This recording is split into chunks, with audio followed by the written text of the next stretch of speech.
ఓకేనా. మీదే ఊరండి? విజయనగరం జిల్లా సంతగడ్డి మండలం కేఆర్పురం అండి. కొత్తూరు రామచంద్రపురం. ఏంటి మీ ఊరు స్పెషాలిటీ? స్పెషాలిటీ అయితే కొత్తగా నిర్మించిన శివాలయం సార్, కాశీ విశ్వేశ్వర దేవస్థానం. రీసెంట్గా 1, 2, 3, 4వ తేదీన కన్స్ట్రక్షన్ చేసాం.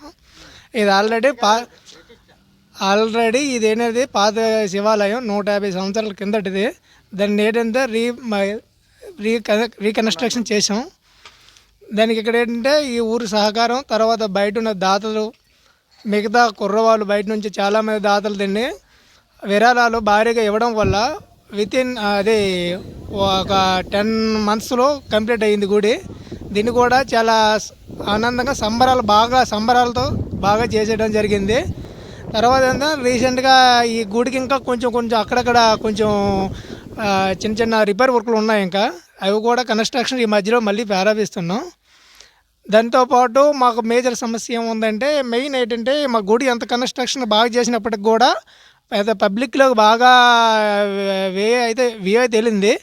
కానీ మాకు ఏంటంటే రంగారాపురం నెక్స్ట్ అంటే రామచంద్రపురం మధ్యలో ఒక 1 kilometer అనేది రోడ్డు అనేది ఉన్నది.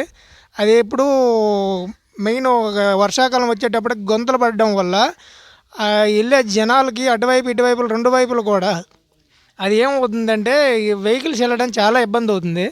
అదో పెద్ద మేజర్ ప్రాబ్లం ఉంది. రెండోది ఏమంటే పక్కనే ఇది ఎంఆర్ అగ్రహం టు కేఆర్పురం ఈ మధ్యలో ఈ రోడ్డు కూడా కన్స్ట్రక్షన్ ఆల్రెడీ స్టార్ట్ అయింది. మరి ఎందువల్ల ఆగిందో తెలియదు.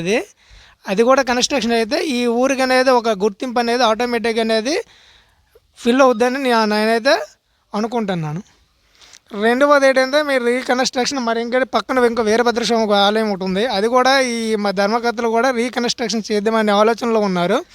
అది కూడా ఊరికి సహకారంతో ధర్మకర్తలు కానీ ముందుకు వస్తే అది కూడా రీకన్స్ట్రక్షన్ స్టార్ట్ చేద్దామనే ఆలోచనలో అయితే మేము ఉన్నాం.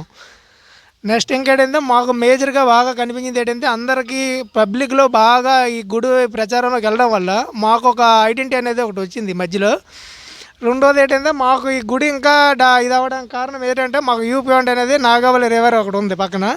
దానివల్ల అట్రాక్షన్గా నెక్స్ట్ అంటే ఇక్కడ దీనికి ఇంకా పబ్లిక్గా అవడం కారణం ఏంటంటే మా దాతలు విరాళాలు ఇచ్చే దాతలు చాలా విజయవాడ టు మొత్తం ఆంధ్రలో చాలా విలేజ్లు దీనికి దాతలు అనేవారు చాలా భారీ విరాళాలు ఇచ్చారు. దానివల్ల ఈ కన్స్ట్రక్షన్ అనేది చాలా స్పీడ్గా స్టార్ట్ అయ్యి కంప్లీట్ కూడా అయింది. ఉన్న దేవాలయం ఇది. ఈ దేవాలయాన్ని జీర్ణావస్థకు వచ్చేస్తే దీన్ని మళ్ళీ దాతల సహాయంతో గ్రామస్తులు అందరూ కూడా కలిసి దీన్ని పునర్నిర్మాణం చేయడం జరిగింది. ఈ యొక్క మా దేవాలయం అందు కాశీ విశ్వేశ్వర స్వామితో పాటుగా అన్నపూర్ణాదేవి, విశాలాక్షి, వినాయకుడు, అలాగే నవగ్రహ మండపము, వల్లీ దేవసేన సమేత సుబ్రహ్మణ్యేశ్వర స్వామి, కాలభైరవ స్వామి, ఆంజనేయ స్వామి జంట నాగులతోని ప్రతిష్ఠ చేయడం జరిగింది. ఈ దేవాలయంలోని ప్రతిరోజు కూడా ఉదయం ప్రాతకాలానే మహన్యాసపూర్వకంగా అభిషేకాలతో ప్రారంభమయ్యి భోగభాగ్యాలు కూడా జరుగుతూ ఉంటాయి.